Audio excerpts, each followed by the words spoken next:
Welcome to the first episode of Solving the Gap podcast.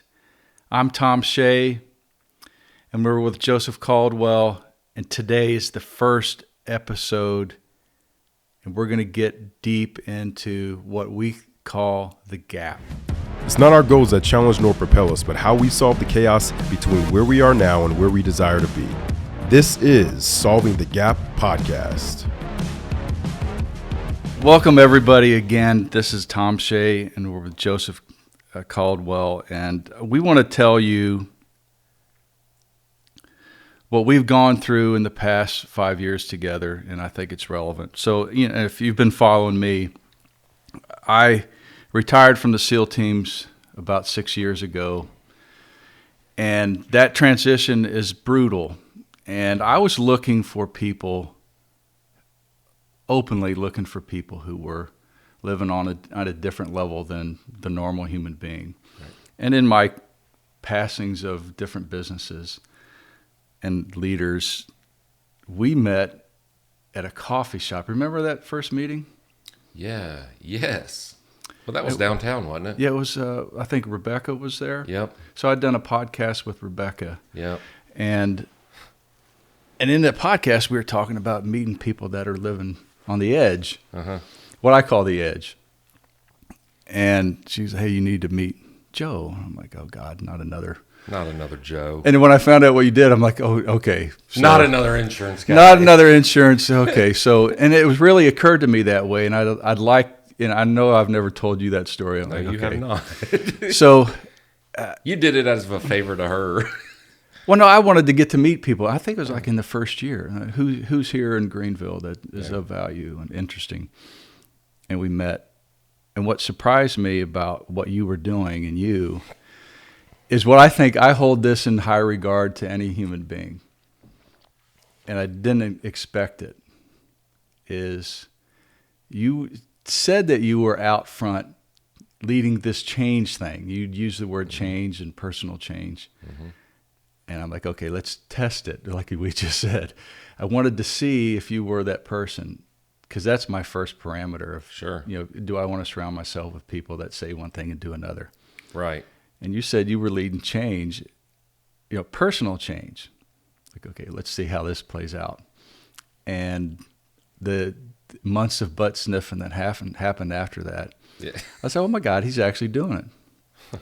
And what was surprising and what is interesting to me still is how did you get from, and you've told me the story several times, how did you get from where you were in life to saying personal change creates team change? That's how I would look at it. You know what? You run around the same tree in life so many times that eventually you get tired of running around the same tree. And the level of thought process that I had created my problems with, I finally figured out I couldn't solve them with the same level of thought, right? And I remember the year. It literally was one moment in 1 year, and it was the beginning of 2012. It was the beginning of 2012 when, and I'm sure as we go through this podcast and we talk about, we put real freaking issues on the table, talk about how we solved them or how we're in them right now, solving them, and let people see them. People will get to hear a lot of our stories, a lot of your stories and the things that you were faced with, and a lot of the things that I've come through in the civilian world. But in 2012 is when I got tired of running around the same fucking tree in the same forest. And I looked at myself in the mirror. This was early in the morning. And I looked at myself in the mirror and I was like, it's all your fault. It's all your fault. Man, quit blaming everybody else. Mm-hmm. Quit looking for the answer outside you. It's you. Mm-hmm. It's all you. Yep. You've had maybe a success here or there, but a litany of failures. Guess what? You own them. They're all yours. Yep. Now fix them.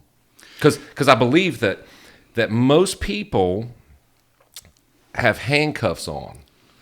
Because if they blame outside of them for whatever issue they're going through, that put handcuffs on, and you need something outside you to fix it. But if you just own it and you go, man, I'm done. And so I figured I was going to start changing. I wasn't aware at the time how drastic that would change my circumstances. I was not aware of that. I was just sick and tired of being sick and tired.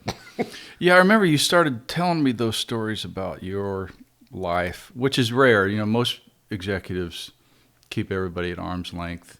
And, and I wanted to, so I've been in search of this. And we talked about this. I'm really interested in how people get from where they want to be, for where they are to where they want to be. And I call that the gap. Yep. Or that margin, or whatever word you want to use. Mm-hmm. And I know how I got there. And I know how all the SEAL teams get there. Right. And for some reason, if you want to put together a really competent pack or team, what you have to do is you have to draw from the people who have hit bottom already. And a bunch of us that are retired, we get together or talk, the ex-SEALs get together and talk. Mm-hmm. And we're trying to figure out, what makes a SEAL? Is it before they get there, or is it during that process? And so you pull only the graduates. I'm not interested in the guys that didn't make it. Right, so you pull all the guys, the old timers that at least made it, 15 to 20 years. Mm-hmm. How did we make it? And none of us look at our background and go, oh, it's because you grew up in New York and you had all that money or whatever. Right. It's every one of us had a major crisis in our life before we showed up there. Huh. As a point to draw from, because and that's in that gap, that's in that place where you wanted something and it didn't happen. Right. Everybody that I know to be successful has fallen apart in that space. Oh, yes. And I was looking for people in retirement that knew they'd fallen apart, and that kind of gives you grace. Sure. Like, I wouldn't anticipate from you that you have that level of grace by observation. And then, whatever I would say to you in all of our conversations, I'm like, my God, he's not making fault of it. He's like, yeah, that's pretty cool. And I'll trump you. And here's what happened to me. So it became a very comfortable conversation. Sure. To engage with you at the level of, here, dude. And we eventually decided that we're going to meet at least twice a month and come to the meeting with, fuck, this is what's going on. Yeah. This is a problem. And this is really what's going on. Yeah. I'm trying to, make money. Yeah. But here's what, I try to do that, but there seems to be something in a way I can't see. And that's what happens in the SEAL teams. Yeah. So what is cool that people don't understand, and you've integrated that into your business, and I've been a part of 100 different consultings in the past, probably 5 years. And you're the only organization or the only person who, okay, here we're going to sell insurance. I know that's not what you say.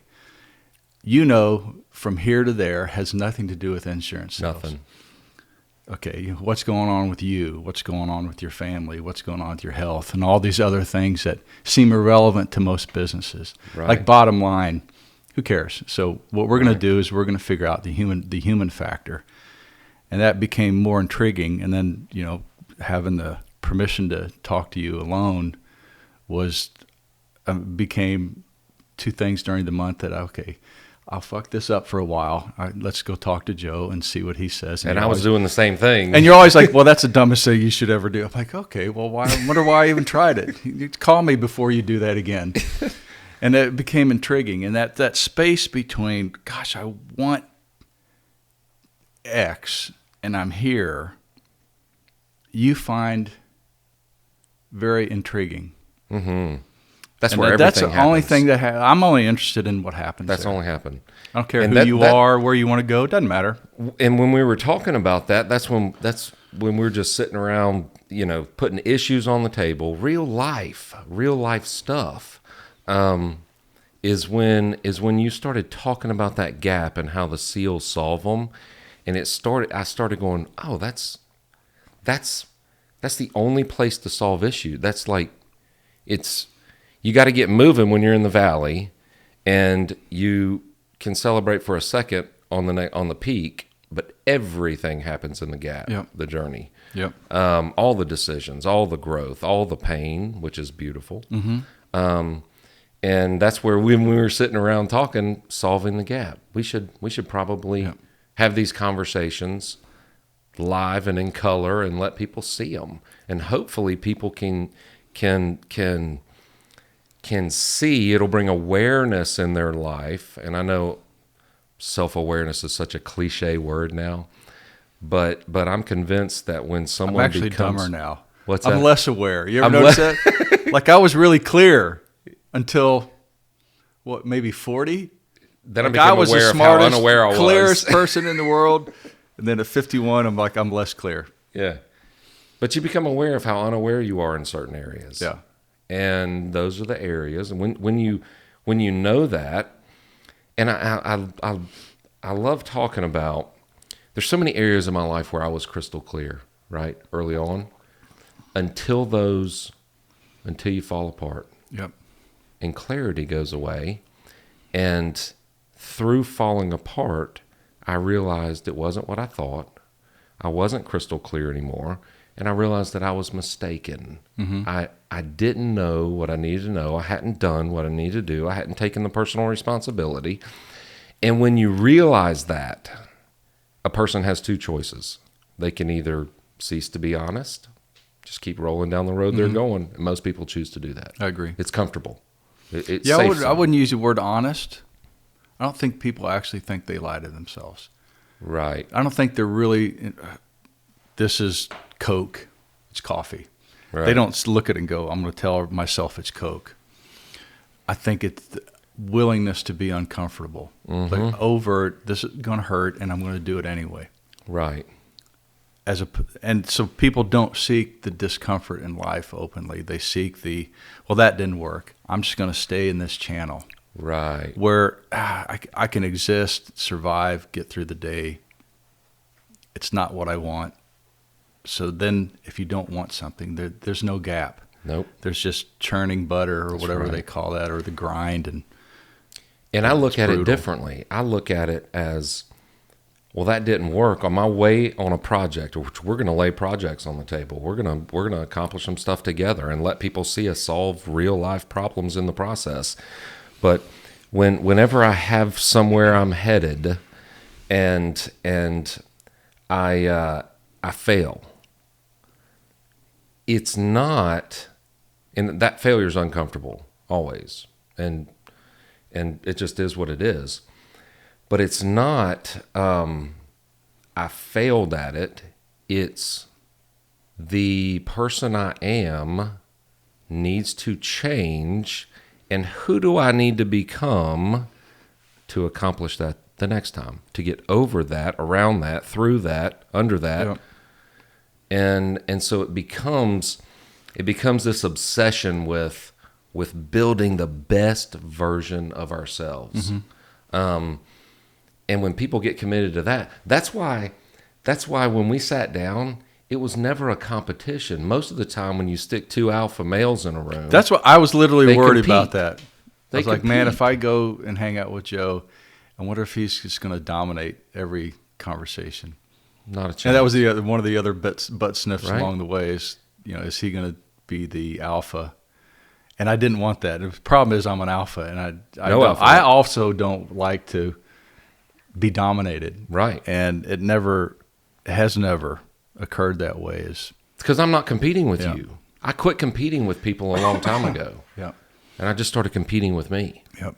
That was 2012. That was an awful year. Yep. Yeah, and that's what I saw in the SEAL teams that I still look for. And now that I train clients, I create discomfort. Sure. Straightforward. This is not going to feel good. But on the other side of this is where you want to get to. And then there's another level of uncomfort or discomfort that we have to put in play. And you have an interesting story, and it's not my attempt to trump it, but I learned at 20, my first gap that I screwed up was I was kind of the golden child. Heavily recruited football player, great runner. I thought I was smart academically, and I went to West Point, and it didn't fall apart. It just ended. It's something where you can salvage something of yourself. So whoever I thought I was on Sunday, not that it was relative to that, but notionally on Sunday, I was this great human being. On Monday, that human being was gone. And I'm like, I can't get it back. I went from could get into any college in the world, Right. till I couldn't even get into the door of the admin office because I had failed out. Oh, And I thought for sure that it was somebody else's fault. for sure. It was the academics are too hard.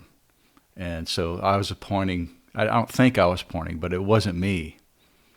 And I spent some time, not to drag out the story, but I spent some time, I said, I want to do something that I want to do, period. I don't care if anybody likes it. And I had grown up hunting and fishing. I'm like, I want to see if I can make a life out of hunting and fishing. So I went up to Minnesota, and I was a canoeing and fishing guide. That was the greatest experience that I'd ever had. I still say that's the greatest experience, even on top of having know kids. Was that which in was your book, Unbreakable? I don't remember hearing that. I don't think I told that. And not that I was hiding it, but it was so Yeah. profound that I was like, oh my, I could do anything now. I got back to everything was back on the table. And in 8 months, it converted. But I realized if I wanted to do something, I had to do it. Yes. It wasn't dad. It wasn't no money, because there's no money up there. Right. But I had a better enjoyment of everything. You could taste more. You could see more. Oh, yeah. Interact with human beings better. I wasn't this flunky in my brain anymore. And during that transition time as well, I'd gone back to a guy I grew up with that had been a SEAL. And I was telling him about what I was going through. And he goes, I've been watching you, so what do you want to do? And he goes, you've already hit bottom. Now anything's possible. And I never heard that before.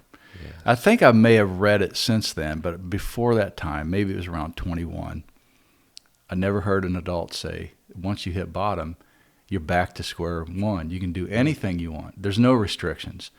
And I thought, well, I'm restricted. I can't go back to school. Can't do this. Can't Right. do that. And I said, well, nobody likes what I want. And my dad doesn't like it. And I had the greatest parents in the world. And he thought less of what my choice was. And I'd expressed it to him even before going to West Point. And I wanted to be a SEAL. I didn't have a freaking clue, and now I look back as a SEAL, I had no clue then. Right. Really what it was, but it spoke to me. Sure. I just couldn't figure out how to navigate from, hey, I want to be a SEAL, and I thought I was a good athlete, to becoming a SEAL. Right. It was not even the distance to the Rio Grande. It was probably light years to the moon. Sure. Like, I'd really like to go to the moon. I'll just keep it in the light category. And I told a guy named Pat Tomlinson, I want to be a SEAL. And he said, I tell you what, and I think he was 70 at the time. As an old man, I will say this. If you don't do what you want to do, it's something nagging in the back of your head, you'll regret it for the rest of your life. He said, if you fail, who cares? You'll learn more than you think. Yep. And I'm like, God dang, now I got to go do it. So then he goes, here's the thing. Once you get a thought in your head, commit to it, which is now I know to be a truth. If you're honoring your word. You have to immediately commit to it. And so I immediately went and signed up for SEAL training. And the problem was the first gap, I didn't know how to swim. Like I really did not know how to swim. Like who the drowning? hell would sign up to be a Navy SEAL and had never really swam before? I mean, I'd canoed, but swimming across the lake, not possible. Like, who the hell would do that? Swimming 7 miles, because you can look on the line. What does it take to be a SEAL? You got to be able to swim 7 miles. Sure. And I didn't have any language for it. I'm like, I'm not. That's that.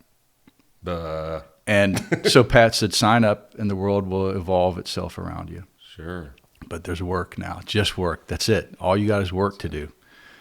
And holy cow! And the process became more failure than success.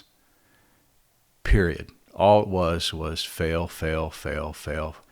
Like you expressed, you're not the person you need to be. Right. well, I don't really like to swim. Here's the deal. Nobody fucking cares what you like. You said you would do what it takes to do this thing called SEAL. Swimming is one of 5 million things. Figure it out or quit.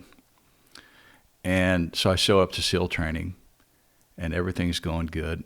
But I had another problem that I openly say I have a problem. I always try to win. Oh, yeah. Not at the expense of somebody else. I don't try to kill somebody off to say, hey, I'm number one because everybody's dead.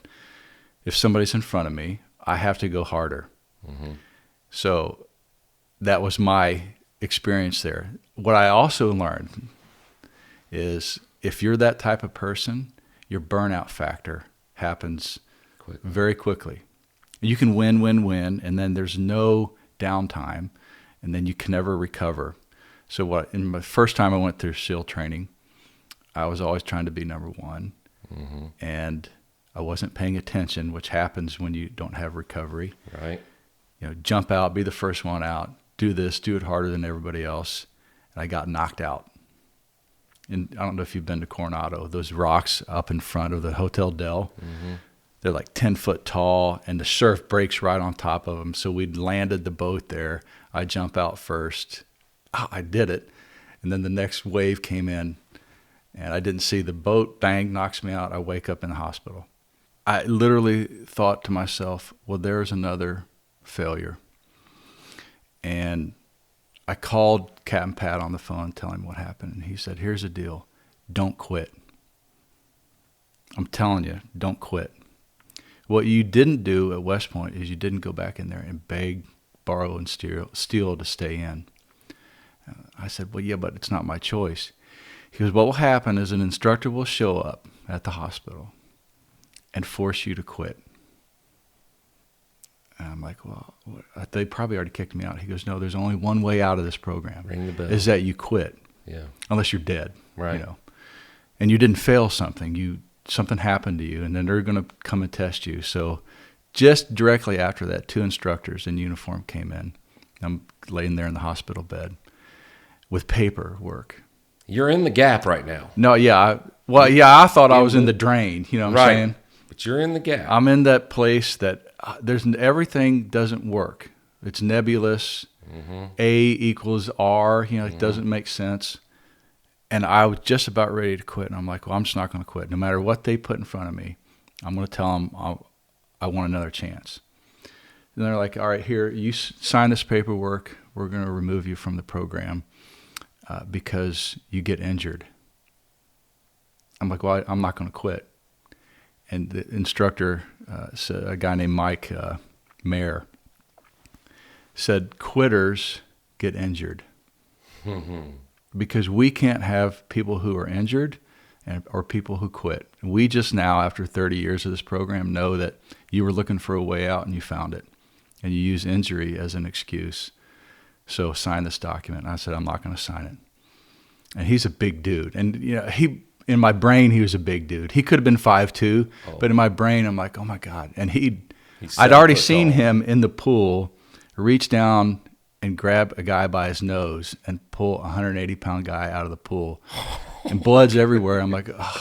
So here's this Mike. I'm going to die. And I'm like, I'm not going to quit. He goes, sign the document. I'm not going to quit. They get up and turn around and walk out. And still gray. Because the gap is still gray. Yes. It never gets cleared up. Nope. I'm like, God, I don't even know what to do now. So they release me from the hospital. I go back, show up to first phase office, and Mike Mayer's there. And he goes, we're going to give you another chance. So I try again, dislocate my shoulder in Hell Week. And Mike Mayer shows up at the hospital, and he goes, I've never seen anybody try a third time. Sign the paper. He goes, I know I'm not going to get you to quit. I've already tried. The whole staff has tried to get you to quit. You're not going to quit. We want to see if you can do it. Huh. So you get a whole class off. I got 6 weeks off. And you can't recover from a shoulder dislocation in 6 weeks. And gray again. This cool. They think they cleared up this margin by giving you clarity. It still ain't clear here. No. I'm like, oh my God, how do I do this? I'm like, well, I'm just going to keep moving, but I'm not going to quit. Show up again, make it to Hell Week, get pneumonia. They're like, nobody's ever tried a fourth time, but you have to start on Monday, and it was Wednesday, and I had pneumonia. You don't even have to do the class up test. We just want to see if you can, how long are you going to stay in this uncomfortable space? That's not the word they use. A lot of F words in there. And I try the fourth time, and I get kicked out because I make it to Hell Week again. I have infection in my lungs like, you read about. Oof. And they're like, you're damaged goods. See ya. You're the reason the coronavirus is around now. They took it out of me at that time, and they've been, building it ever since. Right. And I got kicked out of SEAL training. Gone. You're out. But I'd gotten comfortable with being shitty. Like, as long as I don't quit, I don't care what happens. And my parents kind of excommunicated me. My girlfriends at the time were gone, and I was there by myself going, well, what do?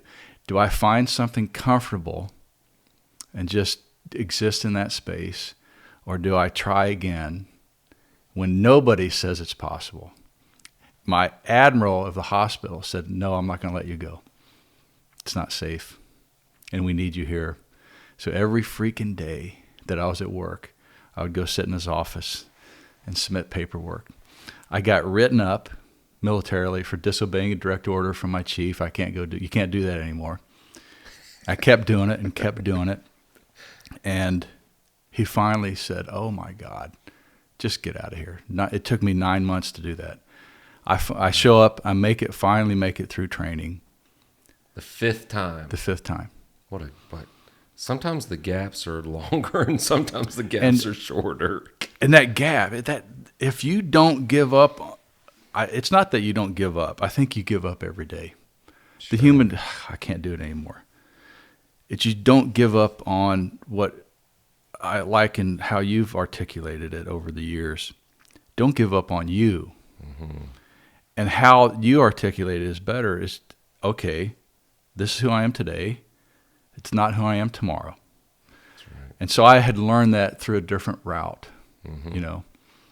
and that becomes now the most interesting thing in the world is I don't give a shit who you are. I don't even care where you're going, except that you got to know where you're going. Yep.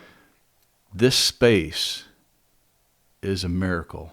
Because if it's another way of saying everything dies in execution. Right. Good ideas. We're going to conquer the world. Walk out the door and see how long the group of 10 stays on track. That reminds me of what Mike Tyson said. I watched a podcast with Mike Tyson and Joe Rogan, and it reminded me of what he said. It's exactly what you're talking about. Everybody has a plan until they get punched in the face. Unless your plan is to get punched in the face. Right. Which is what's constantly is intriguing about you is you actually try to go get punched in the face to see what's going to happen. Sure. And you had told me the story of, God, I'm trying to figure out how you started it, but your first gap that you found yourself in, other than the rings around the tree, right? When you were washing cars. I know that wasn't it, but that to me, when you told that, I'm like, okay, that's actually interesting. Where you were nightly going to car dealerships. Oh yeah, yep. Yeah, I had and one of the things that I had never learned was a strong work ethic. That was just it. I hadn't learned it. I skated by on, and I can look back and say it now. I didn't realize it. I would never have thought that. That's a fact. One of the things was a strong work ethic. I relied on my charisma and my gift of gab. And now looking back, I can say this. I would never have said it at the time because I was not aware. But my charisma got me where my character would never keep me. And it happened over and over. And that was a tree I ran around. And so that season of my life, I learned, and it was because, I mean, you either discipline yourself or the world's going to discipline you or punish you, however you want to look at it. in that season of my life, I had 4 kids. Kim wasn't working. She was a stay-at-home mom. And I had a professional job during the day. I built a network marketing business, which was really miserable, but good education, from like 6 until 11 o'clock at night, midnight, sometimes 1 or 2 in the morning. And then I would go and wash cars at new car dealerships. And I would do that from, midnight, 1, 2 until 4, 5, 6, 7 in the morning. And so many times I can remember, because I couldn't take a shower, I was too tired. I would just sit in the bathtub. And I remember Kim coming in and bringing me coffee, and me just sitting there like this, shaking, like, I don't know how much longer I can do this. But I was learning that I had a problem with work ethic. And life delivered this set of circumstances, and I either had to do it and become someone with a strong work ethic, which was the gap, or not. What happened? What did you learn about you? It goes back to that. When I really looked in the mirror and saw, hey, it's not their fault you got fired from this. It's not their fault. You didn't work. I mean, really audit and look. Be open. Be aware of the problems you've created and what in you created them. And since I think I'm the master of my mind now and the captain of my soul, then I can determine exactly who I'm going to be. Everybody has the same 24 hours in a day. I agree. Yep. And I remember one exceptionally miserable 24 hours that you took me on.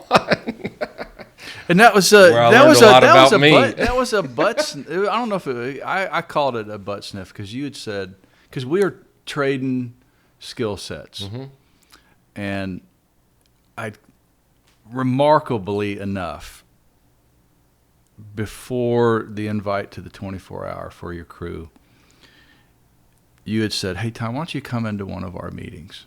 Sure. And now I had to frame it up a little better. A SEAL meeting are a group of 60 alphas. They ain't got the fucking time. Right. Don't waste any of their time, or they'll check out, or they'll just get up and walk out. So it's an interesting dynamic. Even the officer comes in and starts, bloviating. Half the crew will get up and walk out. Sure. And I've never seen that before. It doesn't happen in organizations because people would be fired. They'll be like, sir, don't waste our time. Just send us an email because we actually have work to do, and this is stopping us. Yeah. Right.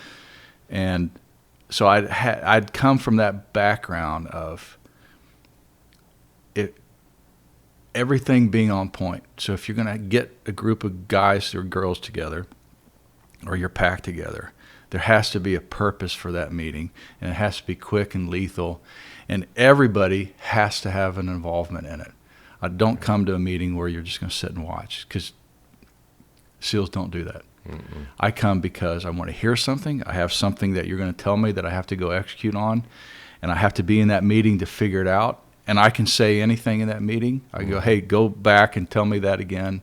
Tell me the second time, clarify that. An E5 has that against an admiral in the SEAL teams because the E5's life's on the line. Right. And I'd been in hundreds of meetings during retirement, from big board meetings that are social, cool, everybody's political, and how half the crew there doesn't wonder why they're there. They have to be, and they're checking out and they're on their phones and this, that, and the other. And so I show up to your meeting, and it was I told Stacy, it was breathtaking seeing how they operate. And oddly, you weren't in charge. And then I said, let's figure this out, even though I didn't tell you that. And that led to, after you shared that with me, we were talking about what can I give you? And I hesitated because I've done these 24-hour events, and literally during the event, and as you know, it's designed to be very mentally and physically uncomfortable. Oh, yeah. And I'd done it with a business before. And the business that I did it before, the number 2 person quit, and several of the employees quit, and the boss fired him because he didn't want those people around. And I'm like, hey, okay, well, and you'd asked about it. I'm like, well, gosh, if this happens, I don't want to be responsible for what could happen. Joe could blow up the whole organization. And I didn't tell you that. But you're like, hey, this is what we do as a crew. Like, I put my pack together and we push ourselves. And we want these events. And you showed up. And I don't know what your point of view of the event was. But about 3 hours into it, we had stopped and everybody else walked away, and you and I were talking. You're like, dude, I want the hell out of here. Yeah. And I was like, God, no. But it was introducing me to why I stopped stuff. Like, one of the most valuable things of that entire, and you remember what happened next, because I was walking anywhere in the group. The first 3 hours, not that big of a deal. It's a little uncomfortable, but it introduced me to the first reason why I quit. The voice inside is, this is stupid. Why am I even doing this? And that seems like such a small thing, but it was profound in the moment. I was like, I do that with other stuff. This is stupid. I'm out. Well, I said I was going to finish, so I don't give a damn how stupid it is. I'm going to honor my word. So that was the whole thing that I was getting there. And you remember I asked you, this is before Kim got hurt, and we had to keep going up and down that hill. Oh my God, that was miserable. And that introduced me to the second reason I quit later on, about the 18th hour. But in between that 3rd and the 18th hour, I asked you when we were walking away from that, after we had talked and we had kept going, I said, what's the hardest position? Remember that? And you said, it's the last one. It's lonely. And I said, well, have you ever had a group where everybody's made it? And you said, no. And I was like, yeah, that was the first group. And I said, well, I'll take up the rear position. And I had it because I realized, why do I quit? And that first reason had popped up inside me. This is stupid. I went, okay, I made the decision. Well, I'm not going to listen to that. I said I would finish. And I needed something difficult. And you said it was the rear. And I went, done. I'll do that because I will not let anybody else fall behind. Now I had a mission. Now I had a new goal in my mind, and that was worth something to me. It's what I wanted. And so I was able to go that 3rd to the 18th hour in the back position, coming up, laughing when everybody was meeting, and they were like, man, what is wrong with him? I come up singing songs and doing stuff and keeping people light and ready to roll again. And that was unique. The last 6 hours, I think it was probably more like the last 5 or 4 hours, when Kim got hurt and I stayed with her. Did I ever tell you what the quitter inside me said? They don't think you're doing this. Man, your crew, it was their perception. That almost made me quit in those last few hours. Because I was like, they don't think I'm paying the same price they're paying. Although I'm helping somebody not quit, I'm staying with them and I'm still moving. I'm doing it, but nobody sees me. Yes, so that's why I do the 24-hour, is it creates what happens in the gap. So you're only in the gap, or that you have to, as we're trying to coin, you have to solve it. And it ain't pretty. It's not hard. Do you know what I mean? Yeah. It's not impossible. Right. But and what I like about how you direct the self-change conversation, it's you. It's all you. And what's going on in your head is 10 times more relevant, I don't know if that's the right word, than how your body feels. Because it hurts, your feet hurt, or, Kim twists an ankle, or and her other hip people and hurt. And the pain is what it is, but what goes on in your head, I've learned over now 29 years, what's going on in your head are what I call excuses. In the gap, excuses are everything. I'm not sufficient. They're not seeing me, or whatever. And I found 4 to be the top reasons why people excuse themselves from success, or bridging that gap, or getting across the other side. Pain is a real excuse that I can write a book about. Like, since I'm deformed and it hurts, I can't do A, B, C, D, and E. Right. And if that's the life that you lead, if that's the excuse that leads you to the next stage in your life, you will stay in that channel. That's right. However, it isn't true, because I've seen guys get their legs blown off, become Olympians. So it's not real. It just exists in your head. And in that gap is all this headspace. The next reason is I don't have enough support, which is what I thought would happen there for your crew that showed up. That you would isolate yourself, or Kim would isolate herself, or Tyler would isolate himself. And that would be the crew's excuse that we're not being supported. So then they're going to leave.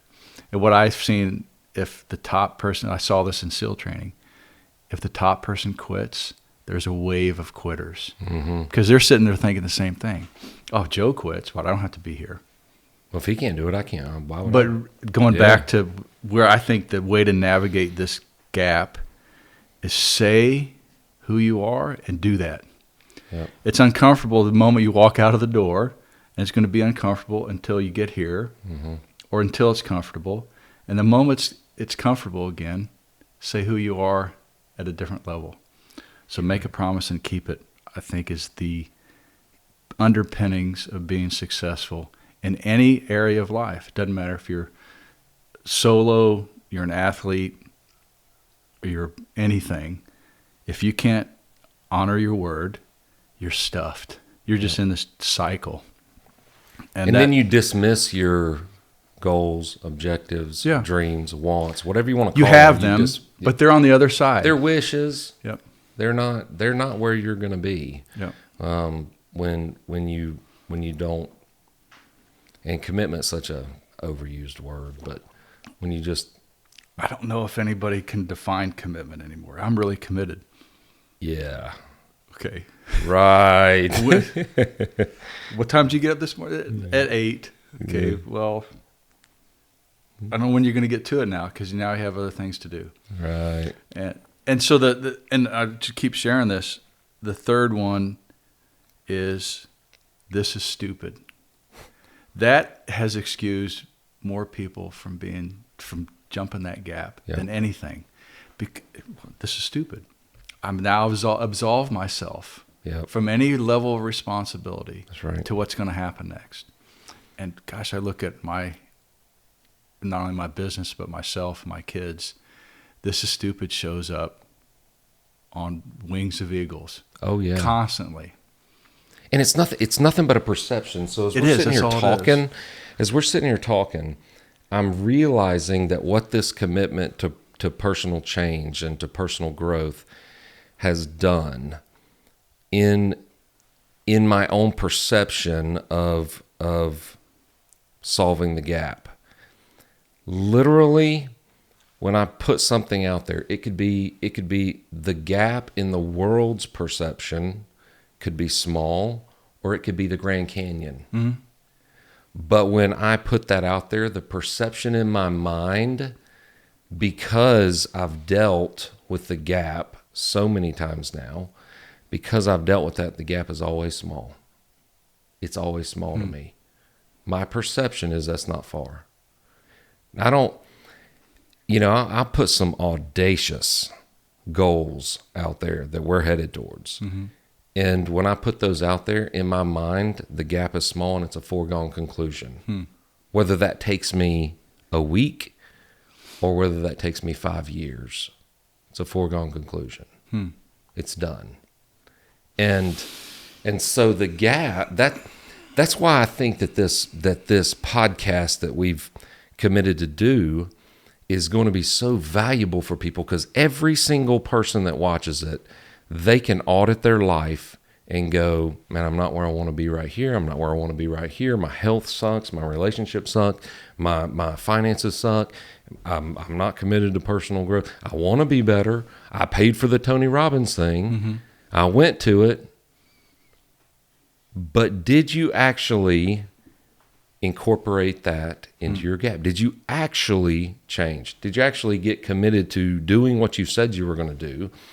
And in my head, the gaps are small now. Even if it's a long-term goal, the gaps have become shorter. Whereas before, they were my perception, just like what you said. Like, I can't swim. That's a minor gap for a Navy SEAL, right? And you got to swim 7 miles. Well, I can't swim from here to here. Like, what? That's a huge gap. But once you've already determined that in you, it's just the pain of going through it. And if you know, okay, there's going to be pain, and that's just life telling me I'm still alive. There's going to be discomfort. Hey, that's just letting me know that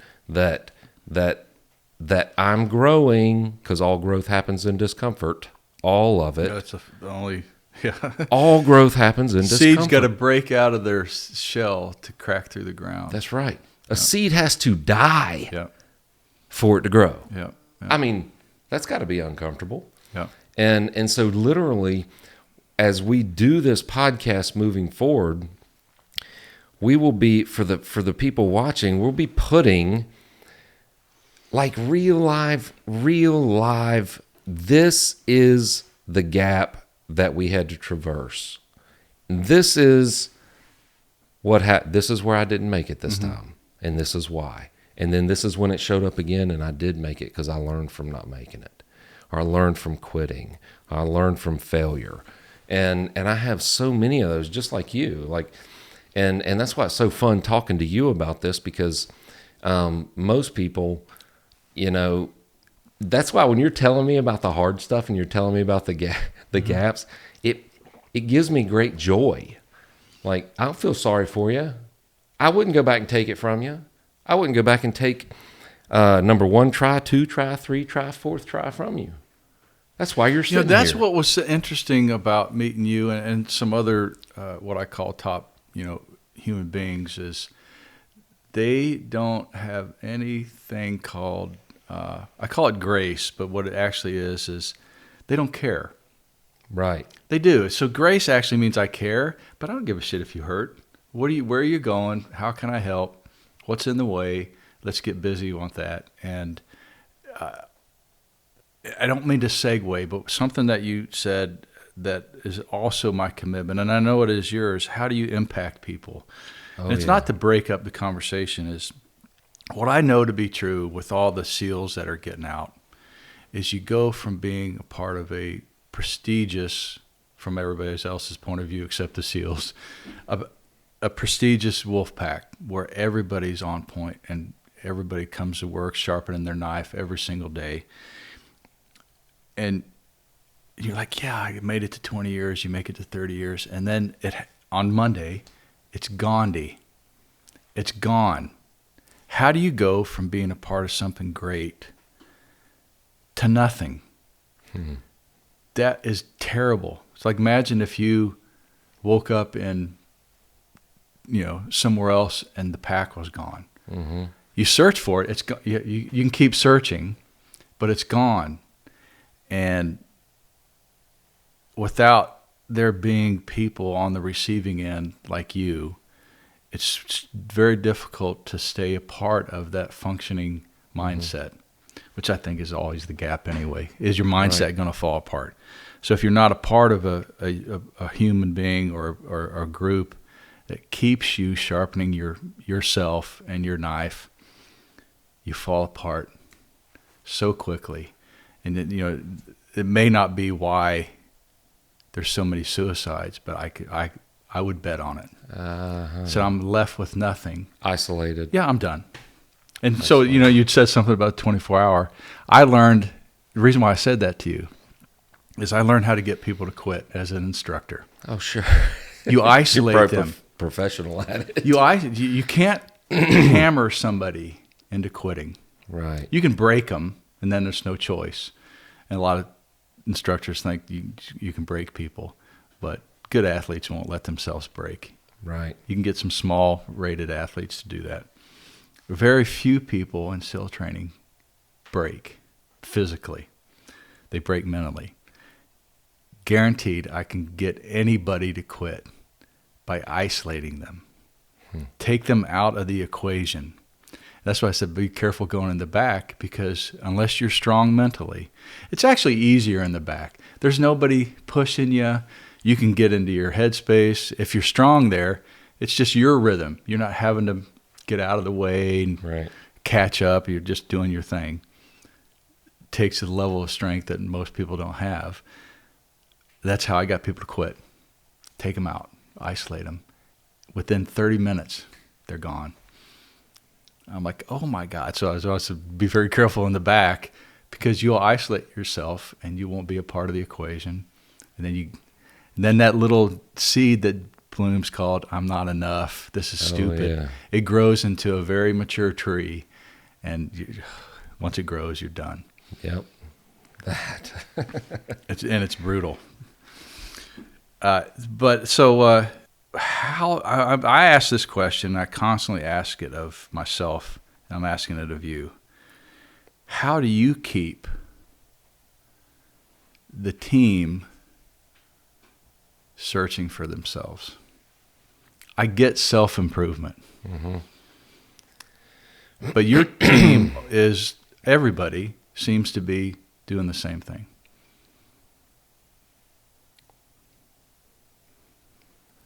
You know what? There is a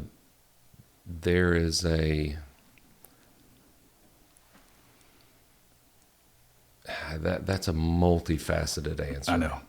That is a multifaceted answer. There's not a one-liner. Yeah, I don't think it's linear, but I wondered how your brain fleshed that out. Every person is a human being, and everybody has their issues, their hang-ups, their gaps that's really lives in their perception. And so, number one, I knew that they would never do for themselves unless they saw me do for myself and saw it happening. And so I took that on as a personal responsibility. Change me. Mm-hmm. They'll see in their interactions with me that I'm different than I was 3 months ago. I'm different. I'm going somewhere. And it comes out in everything you do, everything you say. And then creating an environment where they can choose the discomfort in a safer environment. That's a safe environment to do a 24-hour walk. Mm-hmm. Real uncomfortable. A lot of people quit. Mm-hmm. But it was a safe environment to do that. And I knew that they're not going to die, right? Although their brain is telling them, you're going to die. Yep. And so creating an environment where they can choose to be uncomfortable was another thing. And then the human aspect of it is letting them know how much I really care, how much I care about them. See, a lot of companies want to have the culture that we have, or the whatever you want to call it, the environment that we have, but they don't actually want to deal with the hard stuff. Yeah, the real stuff. The shit. Yeah. Right? You know, I was reminded of this 6 months ago, where I had heard about one of our employees, and she does an incredible job. And I had heard that this to me is the gap. These conversations that we have, I call the PhD conversations. Mm-hmm. Normally, I would come to you if I wasn't also somebody that was very interested in being uncomfortable. I would come to you as somebody that, okay, you're a business owner. You know, how do you guys make money? Right. You know, or how do you lead? Fuck me asking that question to you. How do you lead? You'd be like, what are you doing? Because there's no way to do that. Right. What's going on in that uncomfortable gap space? The reason why I stopped you is, as everybody's watching and listening, this is the $1 million answer. Right. And I have not heard you express it that way, and I wanted everybody to pay attention to it as they went to the restroom. Yeah. They're like, somebody's cutting them off in the car right now, and they're yelling, wanting to beat the crap out of somebody. But we're all humans, and we go through. I mean, you're either in a storm, coming out of a storm, or headed to one. It's the human condition. Yep. Life, pain, yep. Adversarial things. And one of our just incredible employees she has been committed to personal growth and just a unique, just a beautiful person, and does an incredible job. So I heard that she was going through a divorce, or that that this was over, and it's one of those heart-wrenching ones. You know, blindsided her with some really ugly facts. Some ugly facts. Is divorce pretty ever? I don't, God, that was a pretty divorce. Yeah, okay. I've only seen one. Yeah, I haven't seen one. But when I walked in that day, I went, this is what most companies don't want to do, Yep. is actually walk through someone's shit with them, to get down in it. Yep. Feel it with them. Yep. Go, hey, this sucks. But listen here, I wouldn't take it from her. My opinion on that has changed. The stuff my kids face as hardships, I ain't taking it from them. I ain't taking it. What are you going to do about it? But I want them to know how much I love them through that process. So I stopped by her office. She was in between phone calls. And I just sat down and I was like, are you okay? Like, what's the deal? And she was telling me about it. And so then as I walked through that situation with her and asked questions to help her clarify the end game, where she wants to be 3-6 months, a year, coming through this. So there's no avoiding it. This is happening. Ain't no fixing this one. And hearing where I could support, but I can't take that pain from her, but helping her walk through it. Now she'll come out because people don't give a shit how much you know until they know how much you care, and actually care about a human being going through that stuff. When they know that they have a voice, they're not alone. Hey, I mean, you ain't got to throw a rock and you can hit 30 people that have been through some wicked divorces. When they know they have a voice, they're not alone, and they're valued for who they are, not what they do in the company. I stopped. We talked for 30 minutes. Not one time in that 30 minutes was I thinking, she's on the clock, she's burning company money. She could have made 15 phone calls. She could have corrected this, done this, impacted the bottom line. Because her coming through this and knowing that she's supported, I wouldn't take it from her. She's going to become something incredible through it. Because on the other end of that, the company stuff takes care of itself. I mean, how many, you've consulted over 100 companies now. How many times have you seen a divorce completely dissolve that person and they're gone from the company? Gone. And that's this culture conversation. I don't like the word culture because it's like, it has so many different definitions to every 100 different people. But so use that just as a talking point. What they do immediately is isolate the company from the problem. Right. Take some time off. Well, fuck, how's that going to help? What? I'm struggling. Oh, I get time off. Where am I going to go? To the place where it's really uncomfortable, really where I sucks. can't. And nobody within the company wants to touch it, whether HR is there or not, which I'm a hater of the HR department openly.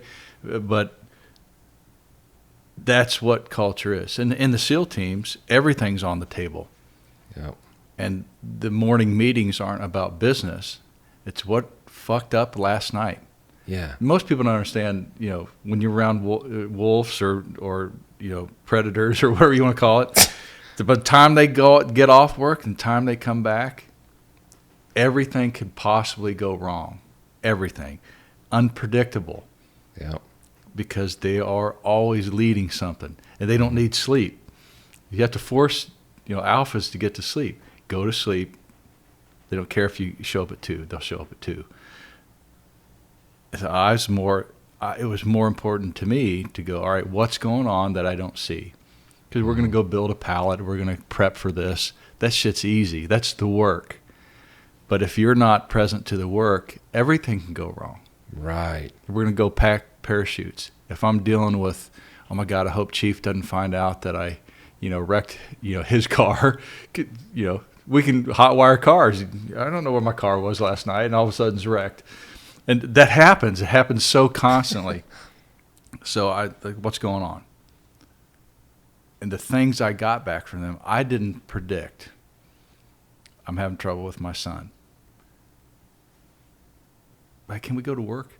No, that has to happen right now. Right. And it has to happen in front of everybody. That's right. Hey, let's talk offline. And there's some things you talk about offline that are somewhat private, but let's deal with it. The reason why I said let's deal with it as a crew is so that he has the same problem, but he was afraid to bring it up. That's right.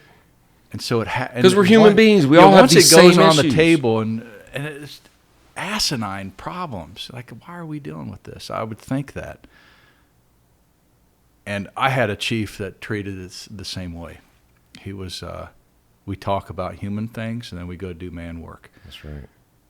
And the more we did that, the quicker the problems were resolved. And the thing that we had to do within the business, instead of taking 3 hours, it takes an hour. Right. So efficiency comes from culture, not doing well at your job. That's right. Because you're draining, all your energy is draining out of your ass over here because of all the problems that nobody wants to help you with. That's right. Let's solve this one now and then go do work. That's right. Which I now look at businesses going, hey, I don't know why anybody does a 12-hour day. Y'all are very inefficient. Most 12-hour 3 work hours. days? Yeah. Yeah, I was going to say 2 to 4 hours. 2 to 4 hours. 3 hours on point, everybody. And not to break off of it, but if that culture that you're talking about doesn't happen, inefficiency is built into an organization. So a 12-hour workday, then you ain't got nothing else. So you're not dealing with this, not dealing with that, not dealing with this, calling somebody. In the background, you're going through a divorce. It comes over in the phone call, not that it always does. Why is your sales down? It ain't because you're not a good salesman using sales. Right. What is going on that nobody wants to talk about? Right. Because if the reason why SEALs go to combat isn't for the nation. It's for their buddy. They don't give a shit if you go to Korea. It doesn't matter. Where's the team going? I'm going. One is he needs me, and I need him. Yep. So that makes it an organization that functions well during shit. That's right. What's going on? All right. That's the deal. And I wish it was a simpler process to create that organically in an organization. It can be if the person at the helm. Top person has to seek it. Do it. And the moment the top person seeks it, the company changes. That's right. Or if you're not willing to do that, you find, not that you have to get fired, you just find that it's not a place that you need to be. Right. And the organization keeps trying to get you to, and you just kind of go out the back door. Boom. I was thinking of a saying that I've never thought of it this way, but it's the most misunderstood saying. And I've said it in groups, but you've heard the phrase that a rising tide raises all ships. And what people think that means is that you got a superstar in your organization, and they do incredible, and everybody else comes up. That's not it. That's not it at all. It's when you work through the garbage of life with one person. And the way that I've been able to work through with one person is because typically I've worked through that exact same garbage in my life. And when you get in that with somebody, that's the raising tide that raises all ships on a personal level.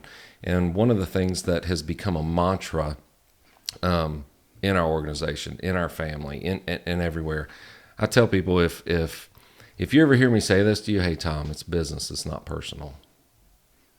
You know you're getting ready to get screwed. Yeah, I've already decided. It's a done deal because everything's personal. I agree with that. We're human beings. Yeah. We're human beings. Treat it as personal. Go at it that way.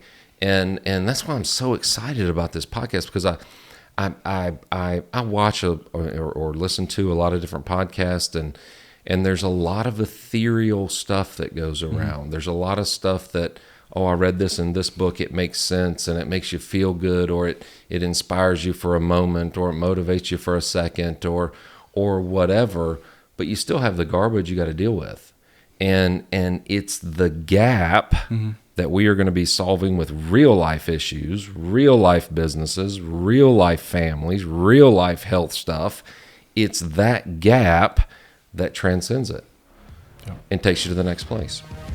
Whether you're watching or listening, thank you for tuning in to today's episode of Solving the Gap podcast. Check out this preview for next week's episode. But guess what? Punishment's coming. One way or the other. One way or the other. Discipline's coming in that area. So why not override that part of our brain that served us so well for thousands and thousands of years, but now it's telling us it's not safe between here and where we want to go. So you have to override that, and discipline's the only way to do it.